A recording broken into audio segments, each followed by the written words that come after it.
आज के इस वीडियो लेक्चर में हम अहमदाबाद मील मजदूर आंदोलन और खेड़ा सत्याग्रह पर चर्चा करेंगे, जो कि 1918 में घटित हुआ था। तो हम देखते हैं कि गांधी जी का सबसे पहला सत्याग्रह का जो सत्याग्रह पर आधारित जो आंदोलन था वो था चंपारण सत्याग्रह, और इस आंदोलन में गांधी जी ने सफलता भी प्राप्त की। इसके पश्चात गांधी जी ने दूसरी बार अपने सत्याग्रह का प्रयोग किया अहमदाबाद मील मजदूर आंदोलन में। इस आंदोलन की पृष्ठभूमि ये थी कि वहाँ पे अहमदाबाद में 1917 में प्लेग फैल गया। प्लेग फैलने की वजह से मजदूर अहमदाबाद को छोड़कर गांव की तरफ जाने लगे।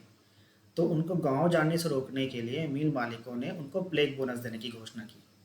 परंतु जब प्लेग समाप्त हो गया और मिल मालिकों ने प्लेग बोनस देने से मना कर दिया, तो मिल मजदूरों ने मालिकों से मांग की, क्योंकि चूंकि प्रथम विश्व युद्ध की घटना उसी समय घट भी रही थी और प्रथम विश्व युद्ध की वजह से महंगाई की दर बहुत ज़्यादा बढ़ गई थी।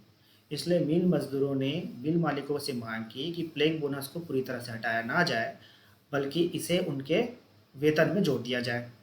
तो मिल मजदूरों की मांग थी कि हमारा जो प्लेग बोनस है करीब 50% होना चाहिए, परंतु मिल मालिक चाहते थे कि वो केवल 20% जो बोनस था वो देंगे।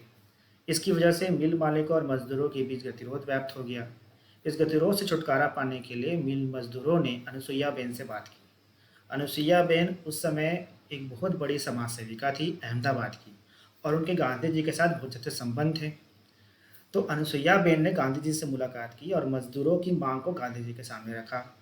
उनके मांगों की जांच करने के पश्चात गांधी जी इस बात पर राजी हो गए कि वह अहमदाबाद मिल मजदूरों के समर्थन में आंदोलन को जारी रखेंगे।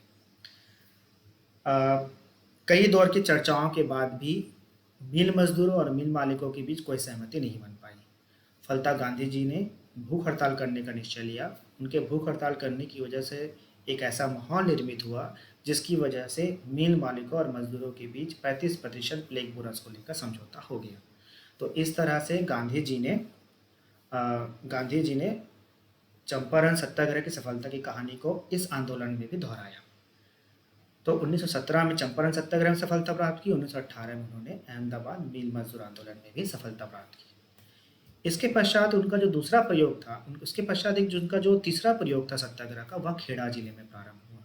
खेड़ा जिला उस समय अनाज, कपास और तंबाकू का बड़ा ही उत्पादक जिला था। अनाज, कपास और तंबाकू का उत्पादक जिला था।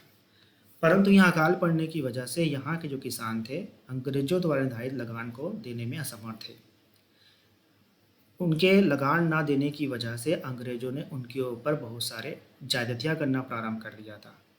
जब इस बात की सूचना गांधी जी को मिली तो उन्होंने सर्वेंट ऑफ इंडिया सोसाइटी के सदस्यों के साथ पूरी जांच पड़ताल की और अपने सहयोगियों के साथ किसानों को सलाह दी कि वे सरकारी आदेश के खिलाफ एकजुट होकर संघर्ष करें।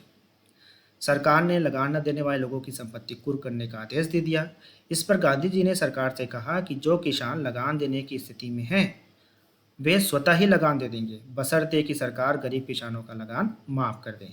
इस अनुरोध को सरकार ने मान लिया और गरीब किसानों का लगान माफ़ कर दिया।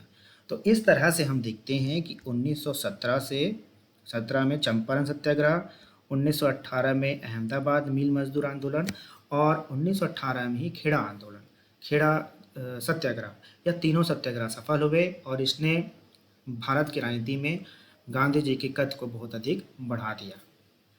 तो आज के वीडियो लेक्चर में बस इतना ही। अगले वीडियो लेक्चर में हम असहयोग आंदोलन के विषय में चर्चा करेंगे।